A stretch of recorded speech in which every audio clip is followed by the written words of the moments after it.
Nakakakilabot na video, babala ba o kalokohan? Ang video na ito na nasa DVD na pinadala sa isang Swedish tech website ay kumalat simula pa noong Mayo. Sabi ng mga experts na ang video ay isang kalokohan lamang na ginawa ng mga taong walang magawa sa buhay. Ngunit may iba naman na mga codebreakers ay nakatuklas ng mga secret patterns at hidden messages. Isang envelope na dumating sa opisina ng Gadget ZZ sa Sweden para sa isang writer na si Johnny K. Ayon sa selyo, ito ay nanggaling sa Warsaw, Poland. Maraming letra ang nakasulat sa ibabaw ng DVD. Ilang buwang hindi pinansin ni Johnny K ang DVD, pero nung pinanood niya ito ang menu.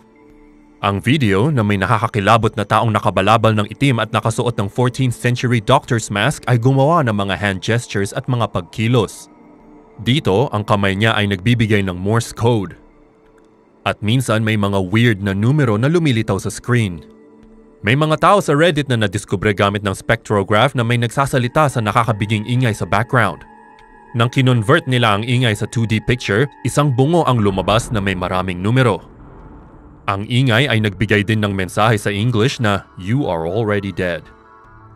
Mga codebreakers ay nakita ang coordinates ng White House at mga litrato ng mga babaeng pinapatay.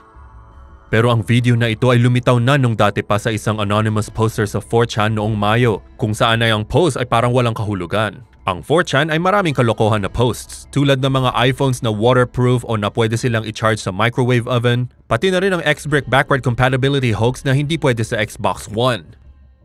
Ito ba ay isang babala, pagbanta, o work of art? Gawa ba ito ng mga taong walang magawa para mag-aksaya tayo ng oras sa pag-aral nito? May connection ba ito sa malaking asteroid na parating sa October 31?